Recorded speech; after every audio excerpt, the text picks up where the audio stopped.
1911 година. 1 януари, 10 години след създаването на Федерацията, Северната територия и Австралийската столична територия са приобщени към британската общност на Австралия. 3 януари, Съединените щати нареждат изтеглянето на войските си от Никарагуа и признават новото правителство, председателствано от Хуан Хосе Естрада Моралес. 6 януари. Русия и Германия се споразумяват да построят железопътна линия, свързваща Персия с линията Берлин-Багдад. 18 януари. Юджин Б. Ели каца на палубата на кораба Пенсилвания, разположен в пристанището на Сан-Франциско. Това е първото кацане с самолет на кораб. 5 февруари. Революцията в Хаити е потушена, след като водачът и генерал Монтрьой Гийом е заловен от правителствените войски и разстрелян. Генерал Милионард е екзекутиран 2 дни по-късно. 11 февруари. Излиза първи брой на българския вестник «Утро», непартиен информационен всекидневник, най-масовият вестник в България до 9 септември 1944 година. 16 февруари. Първото официално пренасяне на писмо с самолет се извършва в Индия. 24 февруари. В Берлин, Германия, Райхстагът одобрява постепенното увеличаване на военния персонал. През 1915 година ще достигне 515 000 души. 19 март. Международният ден на работещата жена се отбелязва за първи път. 1 милион жени демонстрират в Германия, Австрия, Дания и Швейцария. 28 март. В съответствие с споразуменията, постигнати от враждуващите страни на борда на американския крайцер Такома, президентът на Хондурас Мануел Давила подава оставка. Франсиско Бертран Барайона става временен президент. През есента той провежда избори, които са спечелени от подкрепяния от САЩ, бивш президент Мануел Бонила. 29 март. Съставено е 32-то правителство на България, начело с Иван Евстратиев Гешов. 29 март. Армията на Съединените щати приема на въоръжение нов служебен пистолет М1911, проектиран от Джон Браунинг. Той остава служебен пистолет в продължение на 74 години. 19 април – Мексиканска революция. Войските на Франсиско I Мадеро обсаждат град Хуарес, но генерал Хуан Наваро отказва искането му за капитулация. 27 април – Хуанхуаганско въстание в Китай. Хуан Син и другарите му превземат резиденцията на губернатора в Гуанчжоу, но не са подкрепени от местния гарнизон. 72 бунтовници загиват, а Хуанг Син избягва. 3 май. Германският държавен секретар Алфред фон Кидерлен-Вехтер предлага в меморандум план за военна намеса в Мароко, за да се принуди Франция на териториални отстъпки в колониите. Планът е одобрен от кайзера. 8 май – Мексиканска революция. Панчо Виля започва атака срещу правителствените войски в Сиудад Хуарес без разрешението на Мадеро. Правителствените войски се предават на 10 май. 10 май. Президентът на Никарагуа Хуан Хосе Естрада разпорежда арестуването на опозиционно настроения генерал Луис Мена, който е подкрепян от САЩ. Армията отказва да се съобрази. Естрада подава оставка и емигрира в Съединените щати. Вице-президентът Адолфо Диас става президент на Никарагуа. 20 май китайското правителство подписва споразумение с консорциум от британски, френски, германски и американски банки, прехвърляйки цялото железопътно строителство в Китай в ръцете на чужденци. В страната започва движение за защита на железниците. 21 май – Мексиканска революция. В Сиудад Хуарес е подписан мирен договор между бунтовниците на Мадеро и правителствените войски. 25 май – Мексиканска революция. Порфирио Диас подписва оставката си и заминава за Вера Крус. На 31 май заминава на изгнание във Франция. 31 май на вода е спуснат британският лайнер Титаник, най-големият пътнически кораб в света по това време. 9 юни – 9 юли. В Велико Търново заседава Петото Велико народно събрание с председател Стоян Данев. След направените промени Търновската конституция става известна като Сребърната конституция заради обкува си от благороден метал. Всички думи като е княз, княгиня, княжество са заменени съответно с цар, царица, царство. 22 юни. Джордж Пети и Мария от Тек са короновани за крал и кралица на Обединеното кралство и британските владения в Уестминстърското абатство в Лондон. 23 юни. Събранието на албанските представители в Герце, село в Черна гора, приема Червената книга – програма за автономия на Албания. 23 юни. Франк Си Марс стартира производството във фабриката за бомбони Марс в Такома, Вашингтон. Създава се Mars Incorporated, глобалната марка за сладкарски изделия и храни за домашни любимци.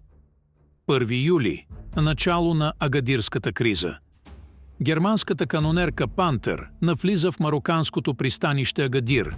Германският посланик Шион заявява на френското правителство, че Пантер ще гарантира германските интереси в Мароко, докато там не се възцари спокойствие и мир. 4 юли. Великобритания съобщава на Германия, че не възнамерява да признае новото преразпределение на Мароко. 9 юли – Агадирска криза. Френският посланик в Берлин, Жул Камбон, предлага на Германия част от територията на Френско Конго да се предаде на Германия. Предложението остава без отговор. 15 юли. Държавният секретар Алфред фон Кидерлен-Вехтер настоява Франция да прехвърли цялото Френско Конго на Германия в замяна на признаване на френския протекторат над Мароко. 21 юли. Британският министър на финансите Дейвид Лойд Джордж изразява подкрепа за Франция в кризата в Агадир, като казва, че Англия няма да позволи този въпрос да бъде решен без нейно участие. 31 юли. В Вльора и Берат започват митинги в подкрепа на албанската автономия. 19 август. В Санкт-Петербург е подписано руско-германско споразумение за Персия и Багдадския път. Германия признава специалните интереси на Русия в Персия. 1 септември. САЩ предоставят заем на Никарагуа.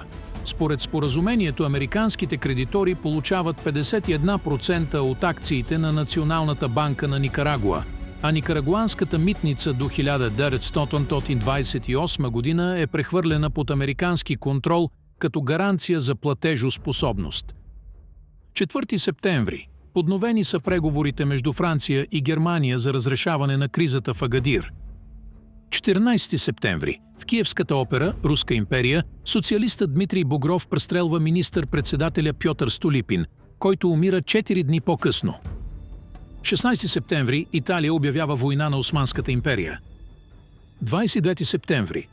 Италия започва военни действия срещу Османската империя. 5 октомври. Италиански военноморски десант окупира Триполи и Хомс в Османска Триполитания. 10 октомври. Китай. Въстанието в Учан. Начало на Синхайската революция довела до свалянето на династията Цин и провъзгласяването на република в Китай. 11 октомври. Китай. Бунтовнически войници и офицери принуждават генерал Ли Юанхонг да оглави военно-революционното правителство на провинция Хубей и да се противопостави на имперските власти на Китай. 14 октомври. Итало-османска война. Италианските войски окупират Тобрук в Османска Киренайка. 21 октомври.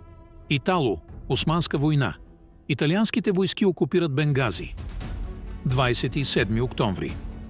Регентът на Китай, великият херцог Чун, назначава генерал Юан Шикай за главнокомандващ на всички въоръжени сили на Китай. 1 ноември. Главнокомандващият на армията генерал Юан Шикай е назначен за министър-председател на Китай от династията Цин. 1 ноември. Първата в света бойна мисия за въздушно бомбардиране се извършва в Либия по време на Итало-османската война. Втори лейтенант Джулио Гавоти от Италия хвърля няколко малки бомби от самолет. 3 ноември. Шевролет официално навлиза на автомобилния пазар в Съединените щати в конкуренция с Ford Model T. Шевролет е основана в Детройт от инженера и състезателен пилот Луис Шевроле и основателя на General Motors Уилям С. Дюрант. 4 ноември. Берлинският договор слага край на кризата в Агадир. Този договор разделя Мароко между Франция, като протекторат, и Испания, като колония Испанска Сахара. Германия се лишава от всички претенции към Мароко. В замяна Франция дава на Германия част от Френско Конго, Камерун, а Германия отстъпва част от германски Камерун на Франция, Чад. 5 ноември. Итало-османска война. Италия анексира Триполи и Киренайка, потвърдено с акт на италианския парламент на 25 февруари 1912 година. 21 ноември. ВМРО извършва атентат в Щип, при който загива един човек. Следват турски репресии, които стават повод за избухването на Балканската война на 26 септември 1912 година. 28 ноември. Германският крайцер Берлин, който заменя канонерската лодка Пантера, получава заповед да напусне Агадир и да се върне в Германия. Край на кризата в Агадир. 1 декември. Монголия, предшественикът на съвременна Монголия, е обявена за империя, независима от Китай. 2 декември. Китай. Бунтовническите войски превземат Нанкин. Това води до отделянето на повече от 10 провинции изпод контрола на династията Цин. 14 декември. Норвежкият полярен изследовател Роалд Амундсен с 4 спътници достига Южния полюс за първи път в историята. 29 декември. Сун Яцен е избран за временен президент на Република Китай. Република Китай, РОК, между 1912 и 1949 година е суверенна държава, призната като официално наименование на Китай, когато е базирана на континентален Китай, преди преместването на централното й правителство в Тайван в резултат на Китайската гражданска война. 1911 година. Монако става конституционна монархия. 1911 година. Роденият в Нова Зеландия британски физик Ернест Ръдърфорд извежда съществуването на компактно атомно ядро и предлага модела на Ръдърфорд за строежа на атома. За генериране на дикторския текст е използван изкуствен интелект. Алианс за стратегическо управление, добро управление, благоденстващ народ.